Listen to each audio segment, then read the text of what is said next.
All right. Good afternoon. It is 12:30 here on Wednesday, the 18th of May. Time for another Women's Wellness Live Webinar Wednesday. And of course, today is part 3 of our 4-part series of hormone weight loss. So I am actually going to share my document here. And let's see. All right. So today, lots of information coming at you, ladies. Today is all about diet and hormones, food, what can disrupt hormones, what supports hormone balance, etc. So let me change my view here so we can both see each other. There we go. And I'm just going to double check to make sure I'm streaming live into our room, which is what we want to do. So give me one moment while I double check the live stream here. And I believe we are. And then we will officially get started. All right. We are live. I am live. Okay, perfect. So welcome. If you're watching this with me live and you're hopping on at any point in time, or if you're watching this on the replay, welcome to part 3 of May's 4-part series for hormone-based weight loss. Today is a lot of fun. We're going to talk about 5 ways your diet can disrupt hormones. I'll be sharing some foods that you want to watch out for. 9, in fact. I'll also be sharing what to eat for hormone health. We'll go over what's called like a do and do not eat list. Again, based on the premise of hormone balance. All right. I don't believe in restriction. There are certain things better for us than others, however.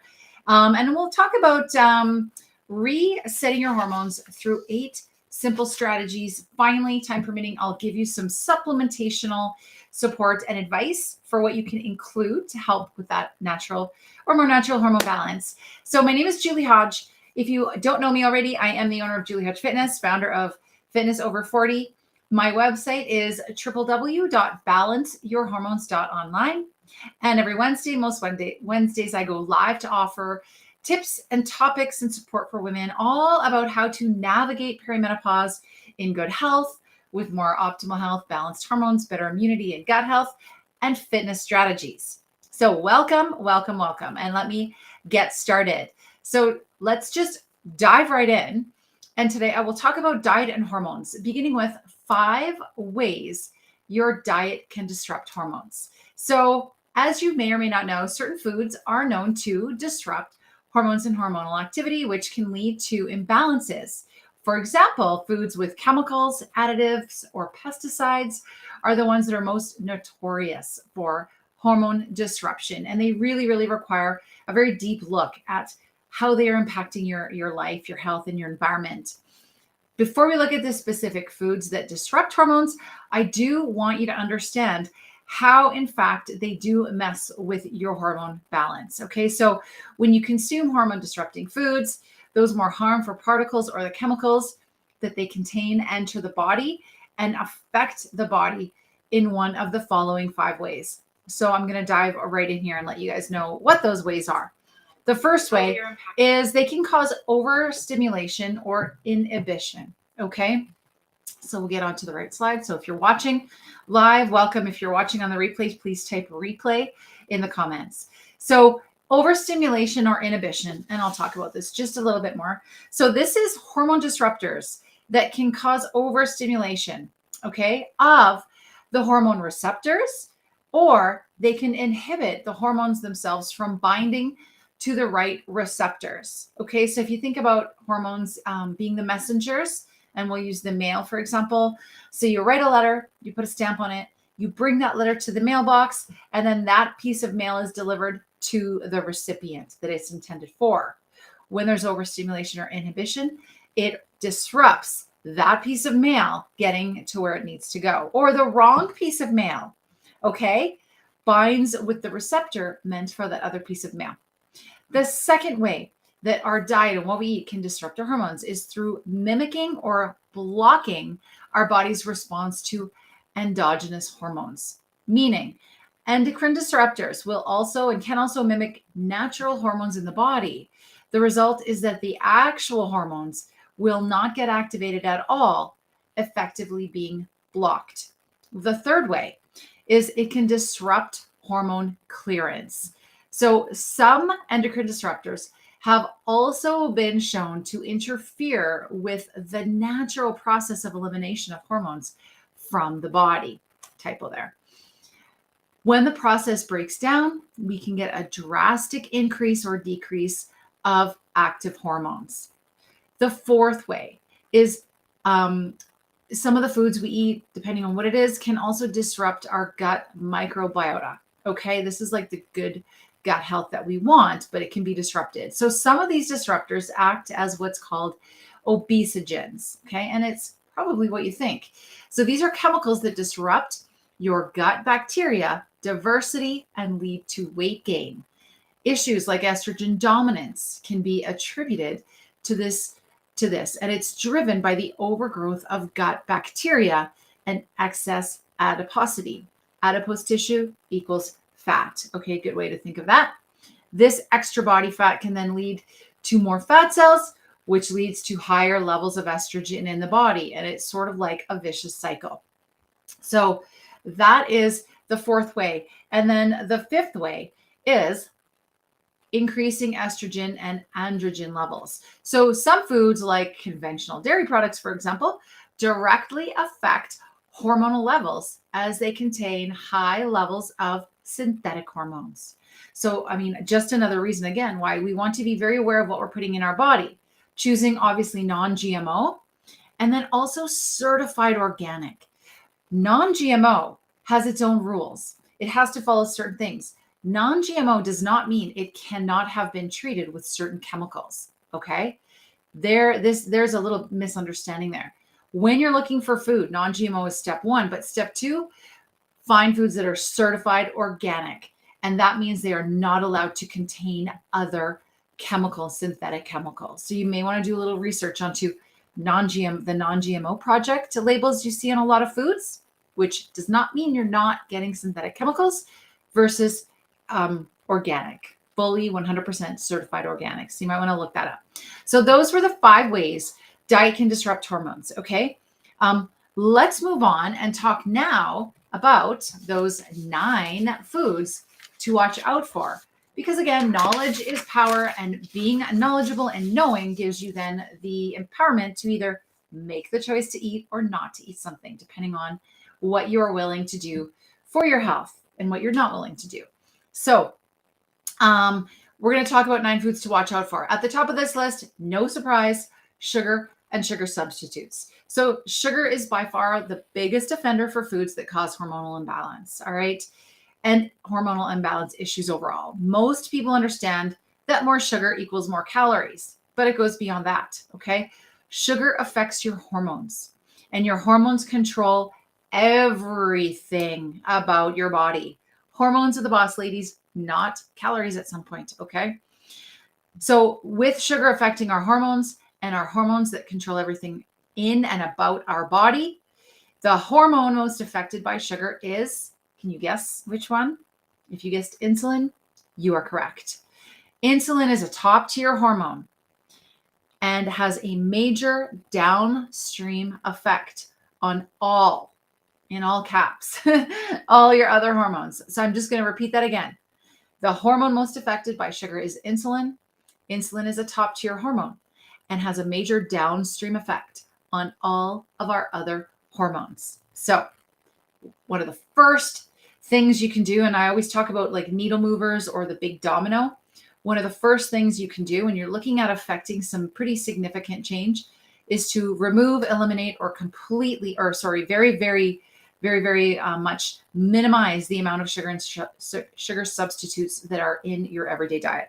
And one of the simplest ways to do that is to stop drinking calories, whether it's from sugar or things like Splenda, sucralose, sweet and low, you name it. Okay, so just eliminating calories from what you drink. That's a really simple way, because many people get like the lattes that are sweetened with sugar or whatever it might be. And this, of course, includes the diet soda sweetened with sugar substitutes. All right. That's a really easy way to start to be more aware and get rid of sugar. And beyond that, you can look at processed foods, highly packaged foods, foods where sugar or any of the multiple names of sugar. There are dozens of names that sugar goes by. Okay. Sugar has many aliases. It's just not sugar. Okay. Or brown sugar or white sugar. There are many. So start reading labels. And if a sugar or a sugar cloaked under another name is listed in the top 3 to 5 ingredients, you may want to skip that food. And keep in mind, ladies, as I've said before, for a woman, for hormone balance and overall optimal health and immunity and gut health, you want to limit excess sugars to 24 grams or less a day. For men, it's 38 grams or less a day. The second food to watch out for, not so much a food as a compound, is caffeine.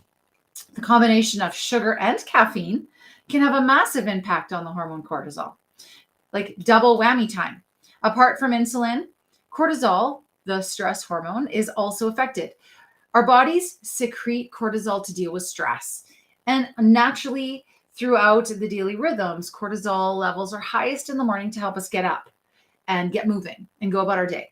And they generally are supposed to be kind of less and less and less as the day progresses to have us get ready to relax and rest and restore.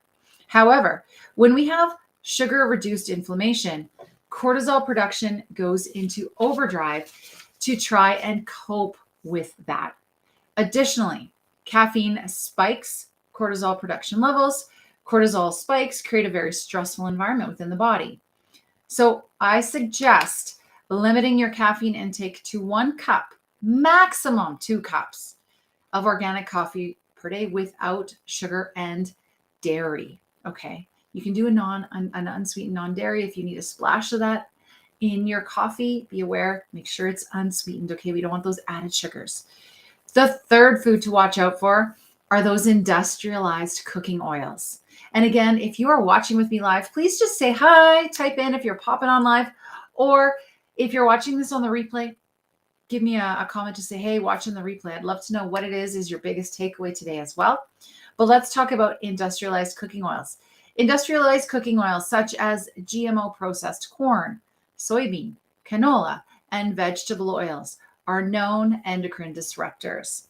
They are best to be avoided. Purchase organic cold press oils such as coconut or olive oil instead. Also, there's avocado oils, okay? The fourth one on this hit list today is non-filtered water, okay? So, well, again, not a food, another common source of toxin and toxicity and endocrine disruption is drinking water, believe it or not. Environmental watchdogs have shown that tap water can contain 300 different chemicals and pollutants. The health implications of these chemicals has been studied widely. I suggest if you're wanting to go on a kind of deeper dive to do some of your own research into this, okay? But what can you do? So you can invest, if you want to, you can invest in a higher end water filtration system. I've heard of things like in the Engagic system, I believe that's how you say it, and other systems that can go right in, like plumb into your plumbing from your source at the sink kind of thing. Or you can do the Brita water filters. Most new fridges these days have water filtration systems. Just be aware that you need to change the filter every so often as well, or it doesn't do its job. Okay. So I would highly recommend making sure that you are filtering your water source so that you're not getting those added chemicals and pollutants. The fifth thing I want to talk about is processed soy. Now, soy has had a bad rap, so I'm going to very much tell you that the caveat is processed soy. Highly processed soy products are another item, another food on our hit list of the 9 foods to avoid for hormone balance and hormone weight loss.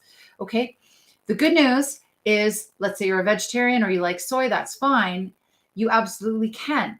Just be sure to purchase and ingest non-GMO. You want 100% certified organic soy products. Okay. The American Journal of Clinical Nutrition, for example, recommends organic soy for menopausal women.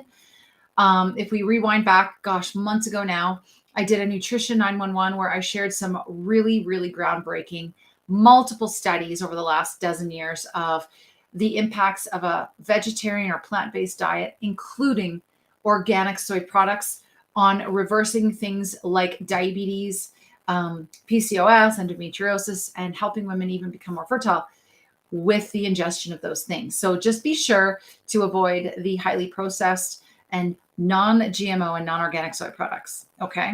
And swap them out for the ones that are. The next on our list are conventional meats. Now, let me explain. Conventionally raised meats are a source of dietary hormones, antibiotics, and other potential hormone disruptors. So, the end game, what this means is we want to choose whenever possible. This is for hormone balancing health and wellness, ladies. Choose organic, pasture raised meats whenever possible. Okay. So, for example, walking the talk and putting my own money where my mouth is, I do buy organic meats. I pretty much refuse to buy conventionally raised meats in this day and age, knowing how much of a chemical shitstorm, sorry for the swear, it goes into them. Okay. So I will buy things that have no antibiotics added. Okay. The organic meats, grass fed, pasture raised kind of thing. In fact, I'm also going into a farm share. Yes. Who knew this girl would become a farmer? With some people here locally. We have a pasture. We're going to have a cow. We're going to raise it naturally and humanely. It will have a calf. We're going to get pure raw milk for our own purposes from this cow to make butter, cheese, yogurts, whatever. It will not contain chemicals or antibiotics. We will also be using this and butchering our own cow, our own calf every year. We will have free range, totally free chickens. We will collect the chicken eggs. So these are all things I am already doing in my own life to really be more cognizant of what I'm eating, what my child is eating, and what my husband is eating.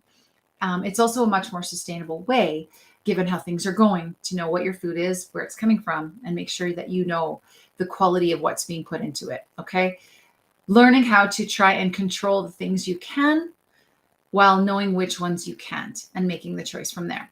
So let's move on to the next on the list. Okay. Number 6 or 7, which is dairy. Speaking of cows. So dairy, and again, conventional dairy products, the kinds that are, like the highly pasteurized, they're going through a whole bunch of chemical processes. It's the number one source, the number one dietary source of synthetic hormones, both estrogens and androgens, is dairy. All right. So moving on, let's talk about gluten. Okay. Again, we're talking about the 9 foods to watch out for. If you are joining me live, please type live and tell me who's watching or listening. If you're watching on the replay, please type replay. I'd love to know. So gluten, we've all heard of gluten. According to glutenfreesociety.com, so all one word, glutenfreesociety.com, gluten is a known hormone disruptor. Grain seeds are sprayed with hormones to enhance their growth.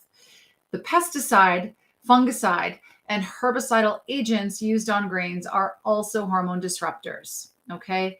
So be aware of wanting to choose gluten-free grains. Okay. Now, I'm a personal proponent of choosing whole grains. I will choose the organic whole grains. Okay. I will choose organic. I have started to make the choice of gluten-free where I can. Again, pick your battles. All right. And do what works for you. The number 1 you can maintain, and number 2 you can afford. All right. And last but not least on our list is alcohol. Big one for many. If you are trying to balance your hormones, ladies, I suggest avoiding alcohol. End of sentence, full stop. Alcohol can impair the functions of the hormone releasing glands. Alcohol undermines the way that our various organs can interact with the hormones that we need. Blood sugar, calcium metabolism, and reproductive function are all impacted by alcohol consumption. And it's not a case of, oh, well, I need to hit the tipping point for that to happen. No. Okay.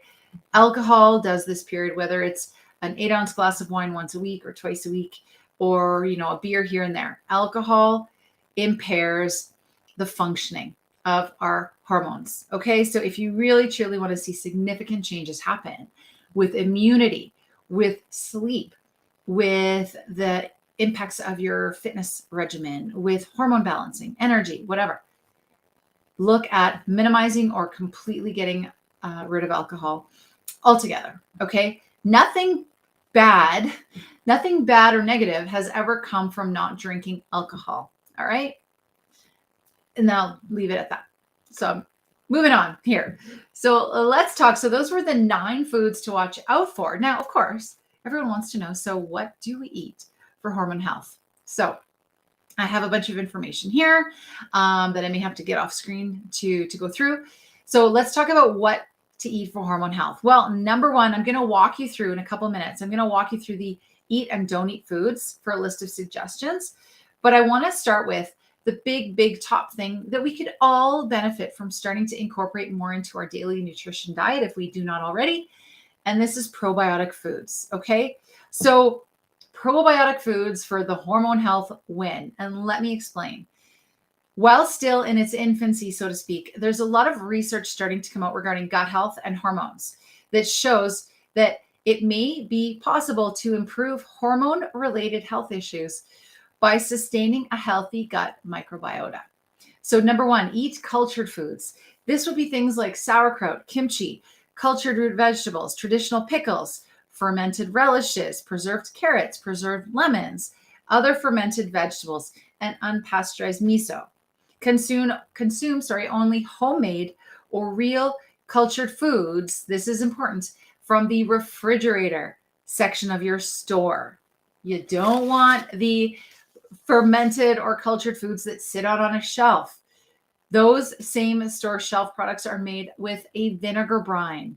They do not have the same health benefits. So for example, one product that's great is wild brine products. But again, all these, cultured foods are great for hormone balance and healthy gut health of the microbiome in the gut. Okay. But you want to make sure that you get them from the refrigerator. They must be refrigerated. Okay.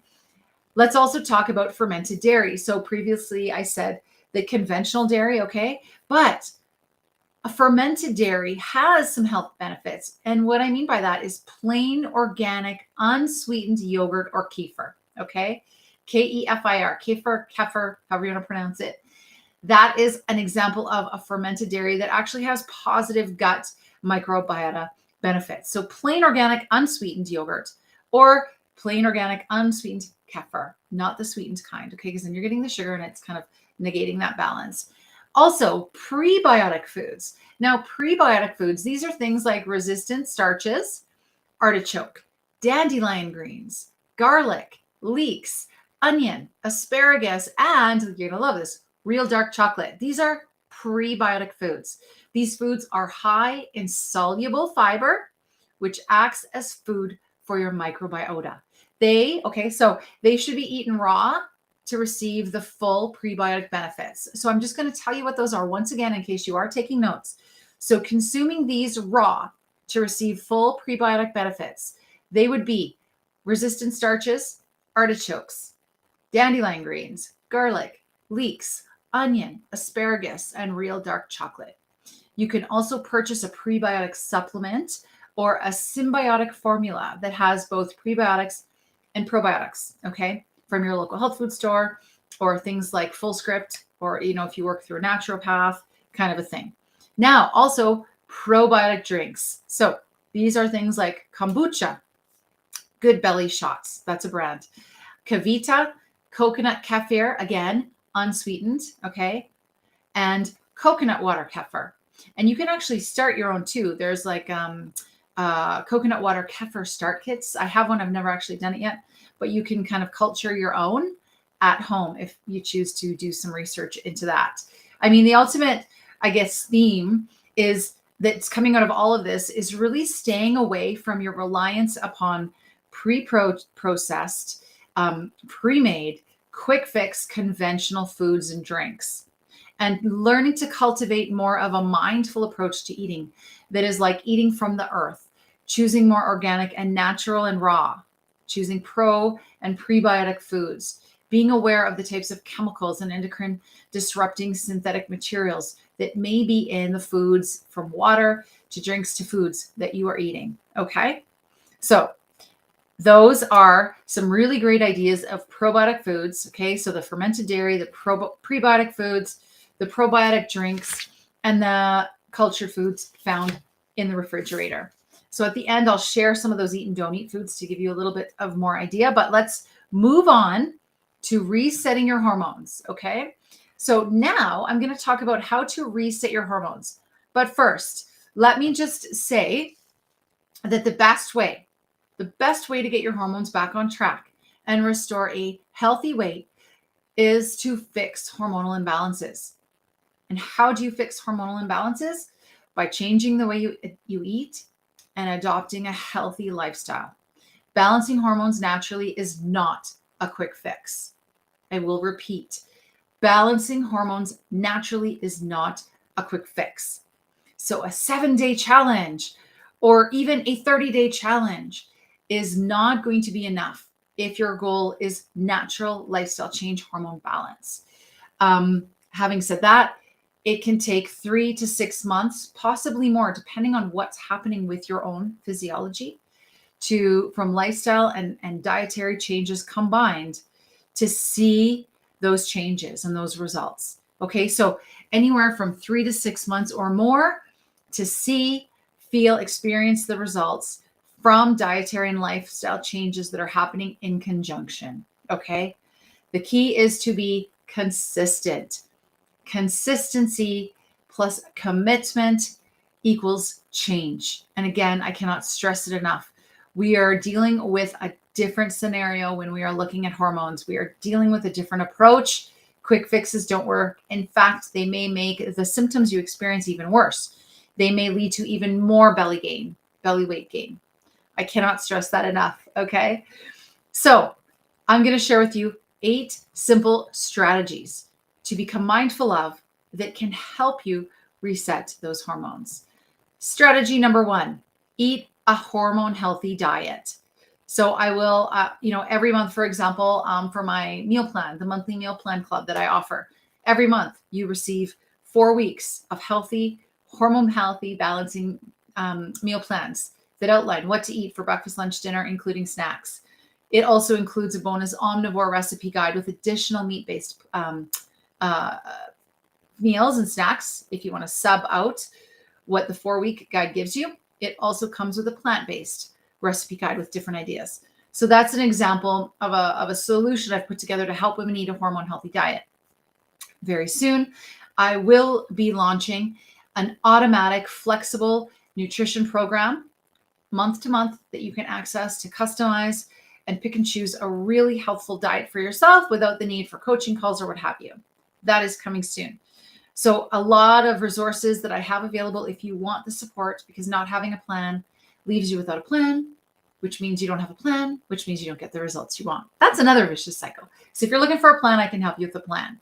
The second simple strategy is keep your cortisol under control. And this is key. This is critical. The stress hormone cortisol has a profound effect on reproductive hormones. Thus, stress management is essential for overall hormone balance. While it's impossible to eliminate all stressors in our life, okay, you need a job, for example, to work. It is possible to improve your body's ability to handle that stress. So if you cannot get rid of all of the stress, we must find ways to increase the positive, happy hormones, or find ways to make our bodies and minds more resilient to handling what life throws at us. Okay. And we can do that through things like very consciously focused relaxation techniques, breathing techniques, gentle yoga, returning to more simplicity, a gentle approach, walking, journaling, self-care. We can look at adaptogens, compounds such as holy basil, rhodiola, and ashwagandha. These are all helpful. And for example, ashwagandha being an adaptogen will respond to what you need at the time, stress-wise. A lot of women in perimenopause and menopause have things like ashwagandha adaptogens that they take. Wonderful. To help keep that cortisol under control and your stress levels under control and help make you more resilient and adaptable to those stresses. The third thing you can do is fire up your thyroid. So for example, foods rich in selenium and iron, things like shrimp, scallops, seaweed, and kelp can help power up your thyroid gland, okay, and your thyroid hormones. Magic Moss by SOL Solutions, and I'm sorry I've not Googled it yet, but Magic Moss by SOL Solutions is a good product for thyroid support if you don't eat seaweed. Okay, so if you're taking notes, Magic Moss by SOL, capital SOL Solutions, might be worth a little search to see whether you can get that on Amazon.ca or not. And then let's talk about number 4, Balancing estrogen levels. This one's huge too. So foods high in indole 3 carbinol, such as cruciferous vegetables like kale, broccoli, cabbage, collard, so collard greens, and Brussels sprouts have been shown to support healthy estrogen metabolism. Keeping your bowels regular also prevents the reabsorption of that toxic estrogen and those estrogen metabolites and the health and helps with the production of new hormones. So that elimination process, making sure you have really good healthy bowel movements, is very important, as I've mentioned in previous webinars, to ensure we're getting rid of those excess and toxic estrogen metabolites from our system. Next up is we can boost progesterone. Okay. Stress zaps progesterone and other vital hormones like thyroid hormones. So managing stress, again, is essential for progesterone production as well. To make healthy hormones, you need healthy fats, such as coconut oil, eggs, and avocado. A few examples. Foods high in vitamin B, like sunflower seeds, like sesame seeds, organic soy, and nutritional yeast are also important. Here's just a little fun fact. I made homemade granola on Monday. Was it Monday or Sunday? Sunday, I made homemade granola. I had gluten-free natural oats. I threw in some sunflower seeds, some sesame seeds. I threw in some unsulfured dried fruit. I believe it was apricots that I cut up. And I put some little bit of sprinkling of natural organic honey in there, unpasteurized. I baked it and made my own. So I got the progesterone boosting effects of the nuts and the seeds, along with some of those other great things like the gluten-free oats and such. Okay, so back to progesterone.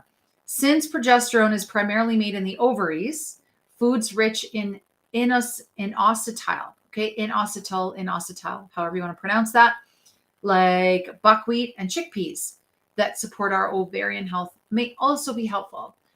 A little side note that it's no surprise that for a lot of those plant-based recipes, in a lot of my own recipe offerings that I provide, a lot of them include chickpeas for good reason. Okay, so that helps support ovarian health. And so that's very helpful as well. Now, the next thing on the list is keep testosterone in check. So testosterone is not just for men, okay, though important for men as well. So the best way for women for best hormone balancing health to moderate and modulate testosterone levels is to exercise, especially weight resistance training. Getting a solid 8 hours of sleep, consuming adequate protein, as I've mentioned multiple times in past, and getting enough natural sunshine for your vitamin D3 may also help improve testosterone levels. If your testosterone levels are too high, managing your blood sugar is essential. Let's move on. Speaking of blood sugar, to improve insulin control. This is number 7 on those 8 simple strategies. So number 7, let's improve our insulin control. To maintain healthy blood sugar levels and to keep insulin in check, do not overshoot your carb tolerance. Okay, so that means don't eat carbs alone. And I've mentioned this before. Pair carbs with a fat and a protein so that it helps to keep your blood sugar, your insulin in more balance. Okay, establish regular meal times as well. If you're skipping breakfast and you might not eat till later in the day or all of it at dinner time, you are really throwing your insulin levels and your blood sugar balance completely off whack. And don't be surprised if you are also then waking up at 2, 3, 4 in the morning with headaches or just waking up, period. Okay. So establish regular meal times, reduce sugar intake, manage stress, avoid overeating. And again, especially if you have an empty stomach and you're starving, pair those simple or those carbs, whether it's pasta or an apple, with a protein and a fiber source to help regulate insulin and keep it under control. And then last but not least, reversing leptin resistance is huge as a strategy, okay, for hormone balance and hormone balanced weight loss. So to improve leptin levels and reverse leptin resistance, I would suggest exercising at least 30 minutes a day Again, avoiding that no benefit zone of endurance training. You want to make sure that you're throwing in some more intensity intervals there, okay? Or being really, really, really gentle.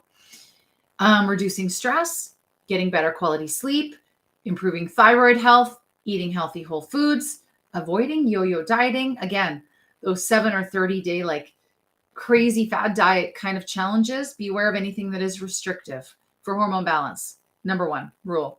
If it's restrictive, avoid it and avoid overeating. So again, to reverse leptin resistance, okay, exercise at least 30 minutes a day. That can be things like gentle walking or yoga or strength training, swimming, whatever it is. Reduce your stress levels. Get better quality sleep. And you can do that by increasing protein, not skipping meals, and getting strength training exercise, okay? Improve your overall thyroid health. Eat healthy whole foods. Avoid yo-yo dieting and don't overeat. So if you're not sure what overeating looks like, I suggest you use the hunger scale guide and stay within the green zone. So let's move on. I have 2 more things I want to talk about before I quickly show you those eat and don't eat things. So I just want to briefly mention some supplements. I am not prescribing this by any means. I'm simply letting you know about some supplements that are great for hormone support. They are, quickly, multivitamins. A high potency multivitamin can provide nutrients necessary for healthy hormone production, especially nutrients for thyroid support like selenium, magnesium, iodine, yes, iodine, and iron. Number 2, B vitamins. B vitamins are essential for hormone balance, including estrogen metabolism. Remember a couple minutes ago, I talked about making sure that the toxic metabolites are flushed out of our system, okay? And when taking B vitamins, they should be taken in their active form. For example, B12, methylcobalamin, B6, pyridoxal 5-phosphate, and B9, which is 5-MTHF, not folic acid. So a note on that, B9, the 5-MTHF, sorry, 5-MTHF, not folic acid. Folic acid is poorly utilized by most people. So for example, I've worked with a few women who have had hormone Dutch testing done, and it's come back that they've had they were very low on folate. They had some issues with the MTHF. Okay, so we had to put those women on more folate producing diets, and that B9 is highly suggested in that case. Okay. So if you have the MTHFR genetic variant, you're definitely looking at B9 to supplement. Moving on to vitamin D3. As we age, as you might have already noticed, right, our skin becomes less efficient at producing vitamin D from sunshine, the main source of vitamin D. So supplementation is often necessary, particularly for those of us who live in more of the northern climates where we don't, excuse me, where we don't get a lot of that sunlight all day long, all month long, all year long. Okay. Excuse me. Let's also talk about zinc. So zinc deficiency is common in women. It's a potent aromatase inhibitor that reduces the conversion of testosterone to estrogen. When we don't get enough zinc, levels of the aromatase enzyme rise, and we begin to experience low sex drive, fatigue, and increased body fat. So look at that. Again, as I mentioned previously, look at a good probiotic. Now you want a broad spectrum lactobacillus-based probiotic. This is what most of the experts suggest for hormone health. So you want a broad spectrum lactobacillus-based probiotic. All right. Looking at DIM, next on the list, DIM, D-indole-methane. DIM influences estrogen metabolism. It increases the chance for estrogen to be broken down into its beneficial good estrogen metabolites. DIM helps modulate the balance of estradiol, which can result in a more desirable action from testosterone, unwanted weight gain, and belly bloat. So ask your doctor or naturopath about DIM. D or di-indole-methane, DIM for short. And then finally, a good cortisol manager. There are different types of cortisol managers that are out there. For example, I use, I believe I've put it there, it's called Adrenal Chill. It's a very high quality supplement. So you need at least 7 to 8 hours of sleep to push past weight loss resistance. I'm going to save the best truth bomb for last here. Ladies, if you are the I'll sleep when I'll die mentality, if you are not putting priority number one on your sleep to help you balance hormones, you are absolutely not going to get that weight loss switch turned on. Okay? So think of weight loss as a switch. I turn it off by creating the right environment. I can press the switch as much as I want. If I am not getting that quality sleep, for example, that switch, oh, see, look, now my switch is not coming on. There it is. It comes on when we create the environment. Turning on that switch turns on weight loss, okay? If that switch does not turn on, we are weight loss resistant. So you need 7 to 8 hours of restful, deep REM sleep. Not all of that sleep is going to be the REM because we come in and out of phases and stages, but 7 to 8 hours of quality, restful sleep a night to push past weight loss resistance. This can be very frustrating, so we need to find solutions around what is inhibiting or preventing the restful sleep before we try to lose the weight if sleep is an issue.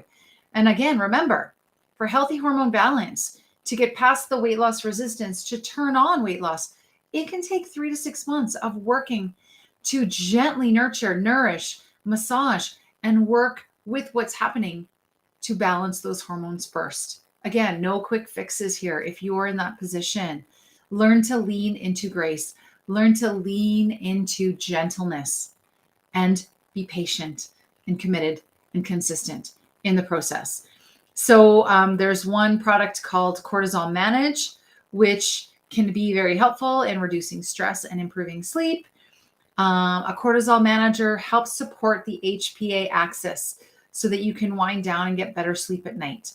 It is more natural. It is not a sleeping pill, okay? If cortisol is high, as I discussed earlier, it can also make losing weight very difficult, all right? So it's not that you may be doing anything wrong. Perhaps you are just not looking in the right place for the solution. Maybe the plan has not been consistent enough. Maybe the plan has not included stress reducing strategies and sleep improving strategies. Maybe your food is there and perhaps the fitness is there, but the sleep isn't or the stress isn't. And all those pieces need to fit in to create that weight loss fertile soil. Okay. So I hope that was helpful. Those are those supplements for hormone supports. I'm going to quickly look here, go off camera here just to find some of the don't eat and don't eat things here to show you. And I'll quickly go through these and very, very quickly, I'll share this with you. So hopefully you can still see me. We're going to talk about this. Things like beans and legumes are on the do eat list. Okay. Sprouts, chickpeas, mung beans, lentils, organic tofu, organic soybeans and edamame, if they're well tolerated. Pseudo grains, and by that I mean eat things like buckwheat, quinoa, and amaranth. Nuts and seeds, okay, again, if well tolerated. Almond butter, almonds, Brazil nuts, chia seeds, flax seeds, hemp seeds, pine nuts, poppy seeds, pumpkin seeds, sunflower seed butter. All right, these are all really great. Sesame seeds. Flours and powders are on the do eat list. Almond flour, cocoa and cocoa powders, flaxseed meal, plain or golden, and protein powders. And there's more. There are foods like, let me go back into this. We got so much more. Herbs, allspice, basil, bay leaves, black pepper, cardamom, cayenne pepper, celery seed, chive, cilantro, all the herbs and spices. Condiments like salsas, vinegars, balsamic and apple cider alike. Pesto, mustard, lemon juice, hot sauce, horseradish. Notice all of these are more lower sugar, but high in savory taste, okay? And allowed sweeteners. This is important. This would be on the do eat list or zone. Erythritol, xylitol, also good for teeth, by the way. So look for xylitol toothpaste. That's a win-win. Monk fruit and stevia. So allowed sweeteners, erythritol, xylitol, monk fruit. That's what I use. And stevia. Monk fruit I use because stevia does not do well with my digestion. So listen to what your body can or cannot tolerate. Let's move on and talk about even more. Throw out some really other great things on the eat list or drink list. Unsweetened almond milk, unsweetened hemp milk, unsweetened flax milk, unsweetened pea milk, broth, chicken, beef, bone broth, okay? Vegetable broth, green tea, and herbal teas. What else? Let's talk about the eat and don't eat dairy and fiber. So let's talk about what to eat. We want organic, cage-free eggs. When it comes to dairy, feta or goat cheese, if well tolerated. When it comes to fibrous vegetables, here's a quick list. Artichokes, arugula, asparagus, bell peppers, bok choy, broccoli, Brussels sprouts, butter lettuce, cabbage, cauliflower, celery, the chard foods, Swiss shards, chili peppers, collard greens, cucumbers, eggplant, fennel, garlic, green beans, iceberg lettuce, jalapeno peppers, kale, mushrooms, mustard greens, okra, onions, poblano peppers. There's more. We've got pumpkin, radishes, rhubarb, romaine, scallions, shallots, snow peas, spinach, sprouts, watercress, yellow squash, and zucchinis. Choose foods in season. For example, we've got all the summer squashes out now, delicata squash, okay? Choose squash in season. Let's talk about low sugar, low glycemic index fruits on the do eat list. Avocado, blueberries, green apples, lemons and limes, raspberries, blackberries, strawberries, and tomatoes. Any berries, so to speak, okay? My faves, apples and pears, by far. Meat, pasture-raised beef, okay? Deli meats that are nitrate and organic, very important, okay? White, wild-caught fish, and salmon, wild-caught. Game meats, bison, elk, those kind of things. Lamb, liver, or other organ meats. Organic poultry, always choose organic when it comes to poultry. And shellfish, okay? Again, be careful on the shellfish if it is or is not tolerated. And then let's talk healthy fats. We have avocado oil, coconut oil, cocoa butter is great. MCT oil, my favorite. It's like insulin and neutral on blood sugar. And then olive oil and tahini also adds more flavor to your foods. Now, give me 1 second. I also want to go into, we've got another one here. More foods on the eat list. I've already talked about that. Let's go. I think I've covered them all. That was a lot. I may have missed a few. That's fine. On the eat and don't eat list, okay, you know what to avoid now after today's webinar. So I apologize for the quick nature of that. Just wanted to throw out a bunch of those foods for you so you get a really good feel for it. So ladies, it's been 47 minutes. I didn't expect this to go so long today, but thank you for watching. If you're watching the replay, again, you can just have the sound on, have me in the background, take notes, reach out if you have questions, or if it's time that you actually have a plan. Don't forget, I do offer on-demand as needed coaching calls for support. You can book an hour call with me in person, via Zoom, over the phone, to put together something that's going to work for you. I have a very holistic approach where I will find out about your situation, your symptoms, not what's going on with your neighbor, but you. So be aware of following some other plan that someone else has followed that worked for them. That may not be the plan for you. Two people are different, okay? So again, find something or someone that works for you. And I just say that always working with someone or having a structured plan in place is going to provide you with so much more support and effectiveness until you learn what it takes. And then you've created the lifestyle habits and changes to go forth and do it on your own. What do they say in Star Trek? Go forth and prosper, so to speak. And on that note, guys, I'm always here for you. Visit the website, balanceyourhormones.online. This replay will be available. Let me know what you think of the content and stay tuned next week, because in week 4, we're going to talk about healthy movement strategies, and I'm going to talk about recognizing the signs of progress. And I'll also talk about roadblocks to progress to help you with what your next steps may be. That's coming up next week, guys. Thank you so much for listening. Have a wonderful day and enjoy the rest of your week. Be well and treat yourself well.